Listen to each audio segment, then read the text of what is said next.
मेरा अक्सर काम यही रहता है कि चारे में नई नई अलग अलग प्रजाति की वैरायटी में ढूंढता रहता हूँ, लाता रहता हूँ। जैसे कि अगले महीने में मैं थाईलैंड दौरे पर जा रहा हूँ। अलग कंट्री में जाने के बाद किसान साथियों हमें और कुछ चारे के बारे में नया मिलता है नहीं मिलता है, वहां जाकर मैं देखने वाला हूँ। और मेरा यह प्रयास रहेगा किसान साथियों कि मैं अलग अलग देश में अलग अलग स्टेट में जाऊँ और वहां से नई नई चारे की वैरायटीज आप लोगों के लिए लाता रहूँ। उसके जो गुजरात से नई वैरायटी हमने लाई थी, तो अभी उसका 7-8-10 फीट तक यहाँ पर उसका हाइट भी हो गया। स्टिक थोड़ा सा हरा कलर का है। इस प्रकार का इस वैरायटी पर काटा, रू, खुजली वगैरह कुछ नहीं है। यहाँ पर साफ तरीके पर यहाँ पर स्टिक हमने एक आग जो लगाई थी, एक आग से तकरीबन 10-15-20 यहाँ पर फुटाव भी हमें मिले। पेड़ की जो नई प्रजाति किसान साथियों मेरे पास यहाँ पर आप देख सकते हो, बहुत अच्छी प्रजाति यहाँ पर सक्सेस हो गई। जो चपट मार्वेल कांडी ग्रास है आप देख सकते हो, इसको भी किसी प्रकार का काटा, रू वगैरह कोई नहीं है। तो नमस्कार किसान साथियों, राम राम, सत श्री अकाल, के हालचाल। तो यश गोट फार्म एंड सीड्स इस यूट्यूब चैनल में फिर से एक बार आपका स्वागत है। जैसे कि किसान साथियों खेती संबंधित, चारे संबंधित मैं हर टाइम वीडियो बनाता रहता हूँ और जो नेपियर घास अलग अलग प्रजातियों के होते हैं उसके बारे में भी आपको दिखाता रहता हूँ। किसान साथियों बीच में मैं गुजरात दौरे पर गया था और गुजरात दौरे पर जाने के बाद गुजरात से मैंने कुछ नेपियर घास की वैरायटी, कुछ झिंझवा घास की वैरायटी मैंने आपको गुजरात से दिखाई थी। और गुजरात से आने के बाद किसान साथियों उसका भी कुछ स्टिक बीज हमने लाया था और लाकर हमारे जमीन में लगाया था। इसका भी वीडियो मैंने पिछले वीडियो में आपको दिखाया था। तो गुजरात से आने के बाद, लगाने के बाद वो नेपियर घास किस तरह से दिखता है, क्या होता है, वो जानकारी मैंने पिछले वीडियो में आपको दिखाई थी।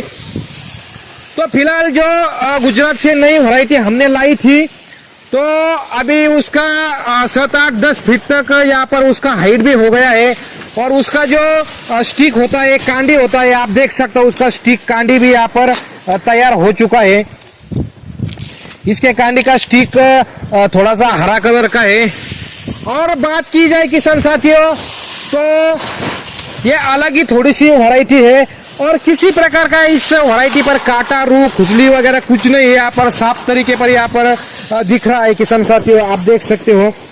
और उसका फुटाव भी मैंने आपको दिखाई दिया था कि एक जो स्टिक हमने एक आग जो लगाई थी, एक आग से तकरीबन 10-15-20 यहाँ पर फुटाव भी हमें मिले हैं। इसका हाइट भी बहुत अच्छा सा हो गया है। तो गुजरात से दो चीज हमने लाए थे, उसका रोपण भी यहाँ से अच्छे से हो गए। और जो झिंझवा ग्रास, मार्वेल कांडी ग्रास जो मैं आपको बोलता था, वो भी किस तरह से यहाँ पर दिखता है आप देख सकते हो किसान साथियों।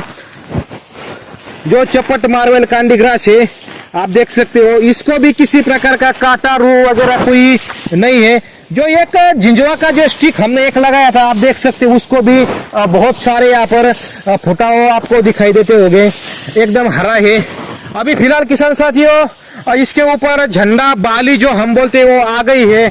शायद इसके ऊपर कोई बीज तैयार होता है क्या, हमने इसका स्टिक लगाया था और इसको ऊपर जो फल बाली आ चुकी है, इसमें हमें छोटा छोटा यहाँ पर बीज भी दिखाई दे रहा है। इसलिए हमने इसको ऐसा ही छोड़ा है क्योंकि इसका बीज निकल कर हम देखेंगे बीज का जर्मिनेशन होता है या नहीं होता है। स्टिक लगाने से फिलहाल हम इसका बीज भी लगा सकते हो।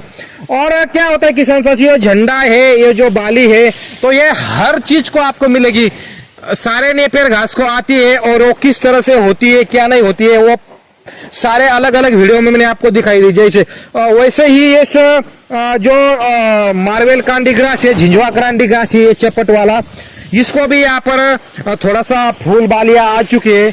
इससे में बीज तैयार होता है नहीं होता है हम जानने का प्रयास कर लेंगे, इसलिए हमने इसको वैसे ही छोड़ा है।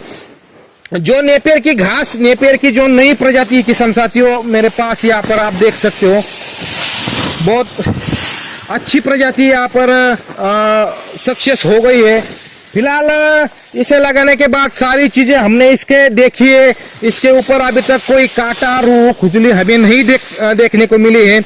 पिछले वीडियो में मैंने आपको देखा था कि इसके ऊपर बहुत सारी मधुमक्खियां बैठी हुई हमको यहाँ पर दिखी थी। फिलहाल अभी ये बड़ा हो गया है और अभी कौन सी भी मधुमक्खी हमें यहाँ पर नहीं दिखाई दे रही है।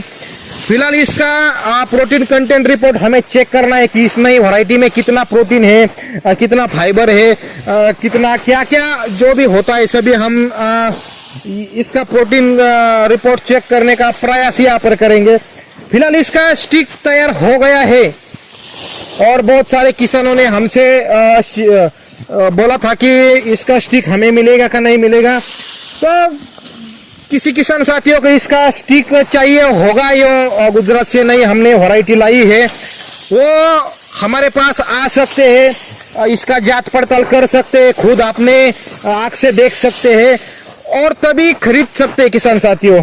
और बहुत सारे ऐसे किसान हैं हमारे पास आ नहीं सकते हैं, ट्रांसपोर्टेशन भेजने का हम काम करते हैं किसान साथियों, मगर हम किसी को भी इसका ट्रांसपोर्टेशन में खराब होने का गारंटी वारंटी नहीं देते। हमारा तात्पर्य यही होता है कि हमारे पास आप आ जाइए और इसका ताजा फ्रेश स्टिक कट करके ले जाइए। ट्रांसपोर्ट में क्या होता है, बहुत सारा नुकसान किसानों का होता है, स्टिक सड़ जाता है, गल जाता है, खराब हो जाता है। यह मैं आपको पीछे भी समझा चुका हूँ। तभी भी फिर भी कोई किसान को ट्रांसपोर्ट से चाहिए तो ये मंगवा सकते हैं अपनी जिम्मेदारी पर। इसका हम कोई रिस्क कोई गारंटी वारंटी नहीं लेने वाले, क्योंकि आपको मालूम है किसान साथियों ट्रांसपोर्ट में खींचातानी होता है, आग घसती है, खराब होती है। वैसे तो हम कंटिन्यू स्वरूप पर ट्रांसपोर्ट से स्टिक भेजने का काम करते हैं बहुत सारी जगह पर।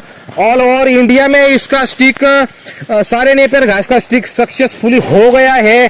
कम से कम 50-60 लाख किसानों के पास हमने इसका स्टिक भेजने का काम किया है। 60-70 लाख किसान इससे खुश भी है, बहुत सारे कई किसान इससे नाराज भी है। नाराज कौन होता है किसान साथियों, जिसको स्टिक अच्छे से मिलता नहीं है, अच्छे से जर्मिनेशन होता नहीं है, क्योंकि इसमें होता ही है जैसे कि यहाँ से 700-800 किलोमीटर इसका स्टिक भेजना है तो टाइम लगता है, उसमें सड़ने का, गलने का, खराब होने के चांसेस होते हैं। इसलिए मेरा सभी किसानों को यहाँ पर कहना है कि आपको कौन से भी नेपियर घास का स्टिक खरीदना होगा तो आप हमारे पास आइए, यहाँ से स्टिक लेके जाइए। जो किसान ट्रांसपोर्ट के माध्यम से, कुरियर के माध्यम से स्टिक खरीदता है उसका जिम्मेदारी हम नहीं लेते, क्योंकि किसान साथियों मेरा अक्सर काम यही रहता है कि चारे में नई नई अलग अलग प्रजाति की वैरायटी में ढूंढता रहता हूँ, लाता रहता हूँ। जैसे कि आपने काफी वीडियो में देखा होगा कि 50-60 प्रकार की नेपियर घास वैरायटी हमारे पास है। कुछ बीज वाले घास है, कुछ स्टिक वाले घास है। मैं अलग अलग कंट्री से अलग अलग जगह पर जाकर कंटिन्यू स्वरूप पर नया कुछ लाने का प्रयास करता हूँ, वो उसका जर्मिनेशन करने का प्रयास करता हूँ, उसका कटाव किस तरह से आता है, कौन सा रोग आता है, उस पर क्या क्या दिक्कतें हमें आती है, सारी चीजें यहाँ पर मैं करता रहता हूँ। तो ऐसे ही चारा संबंधित, खेती संबंधित मैं वीडियो बनाता रहता हूँ। अलग अलग नेपियर घास के अभी एक नई वैरायटी हमने कर्नाटका से लाई है, वो नेपियर घास बहुत अच्छा होने वाला है, तगड़ा होने वाला है। और किसान साथियों अगले महीने में मैं थाईलैंड दौरे पर जा रहा हूँ। अलग कंट्री में जाने के बाद किसान साथियों हमें और कुछ चारे के बारे में नया मिलता है नहीं मिलता है, वहां जाकर मैं देखने वाला हूँ। और मेरा यह प्रयास रहेगा किसान साथियों को मैं अलग अलग देश में, अलग अलग स्टेट में जाऊं और वहां से नई नई चारे की वैरायटीज आप लोगों के लिए लाता रहूं, उसके ऊपर अलग अलग मैं प्रयोग करता रहा हूं और आगे भी करना चाहता हूं। तो ऐसे ही चारा संबंधित, खेती संबंधित वीडियो देखने के लिए हमारे यूट्यूब चैनल सब्सक्राइब करो, बेल आइकन को हिट करो। इससे क्या होगा कि ऐसी चारे संबंधित, खेती संबंधित सारी वीडियो आपको देखने को मिलती जाए। तो रुकते हैं आज के इस वीडियो में, तब तक के लिए जय जवान जय किसान।